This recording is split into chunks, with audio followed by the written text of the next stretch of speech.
Bueno, escuchábamos hace un rato la propuesta del gobierno. Eliana Díaz nos mencionaba que la presidenta del Senado iba a hacer uso de la palabra para contestar esta propuesta. Eliana, te escuchamos.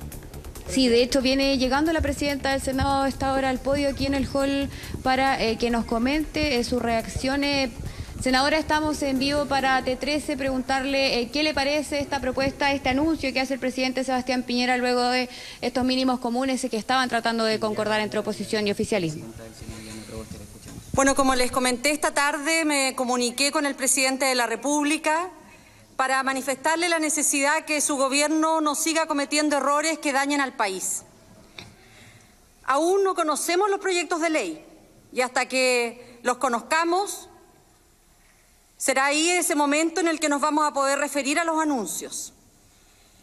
Y lo quiero decir porque se nos viene a la mente un listado largo de recuerdos que la costumbre de este gobierno es presentar proyectos con letra chica que se alejan enormemente de los anuncios que se han realizado en un momento determinado. Sin duda que estos anuncios son débiles para la familia, son débiles para las empresas de menor tamaño, son débiles para aquellos que creemos en que esta sociedad se tiene que jugar con otros valores y que el Estado debe hacer un esfuerzo mayor.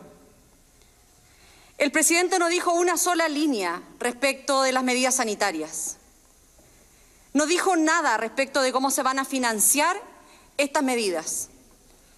La propuesta de la oposición, construida con actores sociales, era clara respecto de medidas y de financiamiento. Es decir, la oposición ha dado muestra que tiene mayor capacidad de entender los problemas del Chile real, pero además tiene mayor capacidad de gobernabilidad.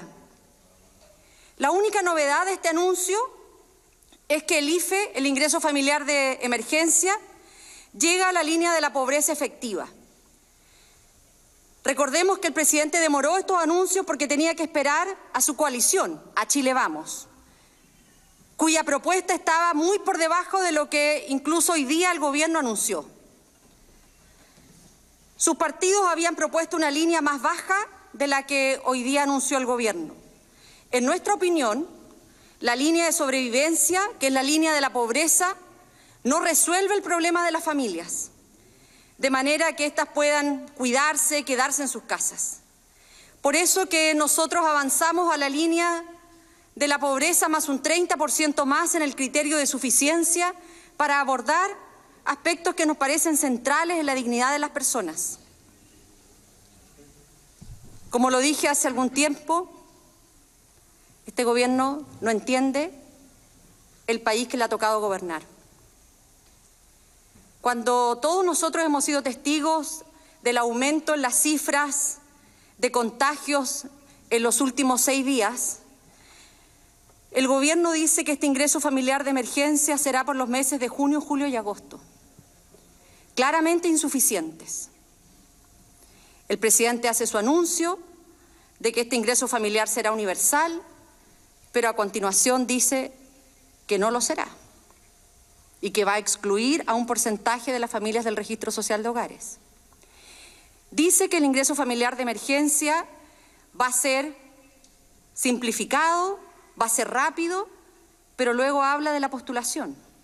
Y nosotros estamos convencidos en que el postular a estos beneficios ya ha demostrado ser un fracaso al transformarse en una barrera de entrada insalvable para muchos y muchas familias. En cuanto a las pymes, como oposición hemos propuesto subsidios directos por 3.000 millones de dólares y el gobierno poco más de 1.000. Eso es a todas luces insuficiente, además de una serie de otras restricciones que conoceremos en detalle cuando ingresen los proyectos. Quiero solo pasar el dato, le paso el dato al gobierno. Tenemos oficina virtual, no bajamos de inmediato porque estábamos esperando que llegaran efectivamente estos proyectos. Con un clic aquí, el clic funciona en el Senado. Hemos escuchado los anuncios y hemos comprobado que definitivamente este es un gobierno que no quiere ni sabe escuchar a las pequeñas empresas. Un gobierno que, con suerte, parece que se logra colocar de acuerdo entre ellos y con su bloque oficialista, que de tanto en tanto lo vuelven a abandonar.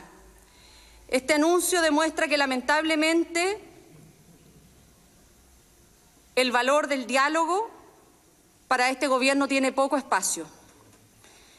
Han resuelto presentar su propia propuesta disfrazada de la propuesta de sus partidarios, de los mismos partidos que habitualmente tienen el tono crítico respecto de la gestión de este gobierno. Nosotros esperamos que cuando los proyectos de ley lleguen al Congreso vamos a poder tener un detalle de cada una de estas iniciativas. Quiero insistir, estamos precedidos de una larga historia y tradición en donde lo que se anuncia finalmente tiene una enorme distancia con lo que se escribe en los proyectos de ley. Presidenta, estamos en vivo para TVN, Canal 24 Horas. Quiero preguntarle, Presidenta, ¿qué pasa sobre principalmente la esperanza que usted mostró hace una hora? Que dijo, tengo la esperanza de sobre sus declaraciones previas, donde dijo tener esperanza en la propuesta. Entonces, las palabras de la presidenta del Senado, Yana Proboste, que fueron bien tajantes, a pesar de que dijo al comienzo que no iba a hablar de los proyectos de ley porque no los conocía y que había que tener mucho ojo, dijo ella, con la letra chica. De hecho, le pasó un aviso al gobierno diciendo, tenemos oficina virtual, lo podrían haber mandado inmediatamente para poder comentarlo en detalle, pero así todo los consideró débiles tanto para las familias como para las pymes. Insuficiente y por lo tanto se presume un duro debate legislativo cuando estos proyectos comiencen a tramitarse allí en el Congreso.